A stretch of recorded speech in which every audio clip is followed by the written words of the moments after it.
Something happened. Sin came into the world, and sin began to break everything apart. First, it affected the relationship between Adam and Eve. Marriage got affected. Family got affected. Sibling rivalry that ended up in murder. Community began to be broken. The earth began to produce thorns, and the very thing that was supposed to be a blessing started to become such a hardship. It was so broken.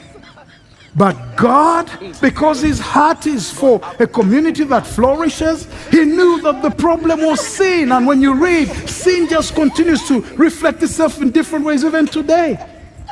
But he had a plan. The first Adam failed. The second Adam, Jesus, came to deal with the sin problem. This is Uganda TV for you.